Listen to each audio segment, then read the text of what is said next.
What height or how many floors will the world's tallest building in 2050 have, and why do you say that? Mm-hmm.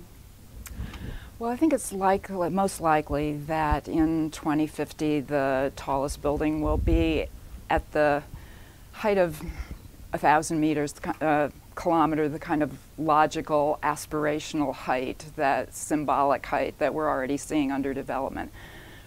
Truly taller buildings than that don't really make economic sense, and the proliferation of any towers, the logic really of any towers, is based on a business plan of economics. See, that's interesting. I've heard a few people say a mile high. Why not? That's the next milestone. What do you think of that? It's always been, well, not always been possible, but historically for probably 30 years we would have been able to build a mile-high building. Frank Lloyd Wright, of course, famously predicted that early on, but in particular in the 40s and 50s. And I know some structural engineers have validated the basic concept of the structural system that would take us that high.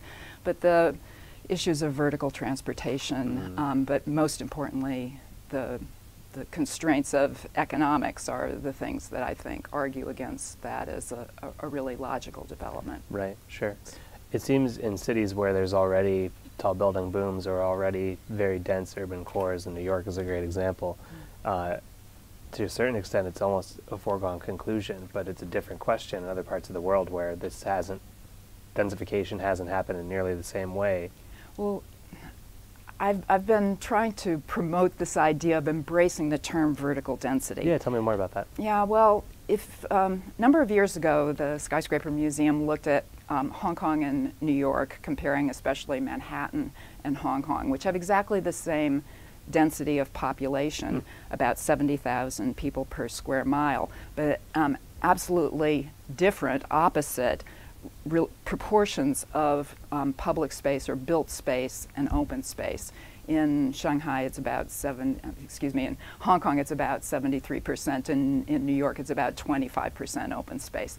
So you can have places that are characterized as high-rise cities, as signature skyscraper global cities that succeed on a world stage in terms of their economy, in terms of the built environment there, the modernization process, that have opposing models of the way that land is used. The densification of space, the densification of energy in terms of people living on the land in concentrated areas, then is complemented by the open space, public space, advantages of nature spaces that benefit us all, whether it's for recreation or oxygen. Is there any precedent for the current tall building boom in architectural history?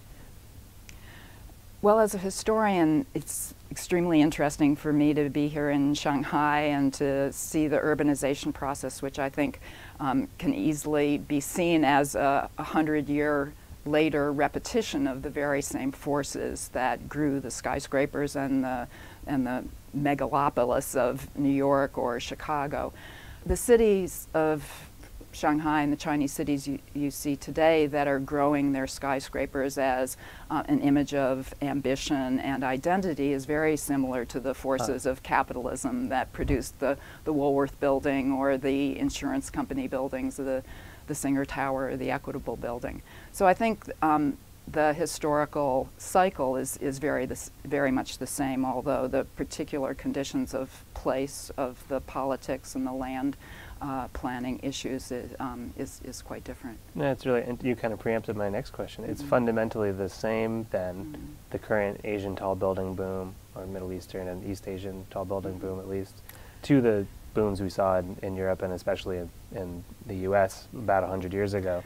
But how, in what ways is it different? What I think is most fundamentally different between the Chinese cities and the American cities at the turn of the 20th century is who controls the land. The opportunities for individual capitalistic investment were completely different in New York and Chicago.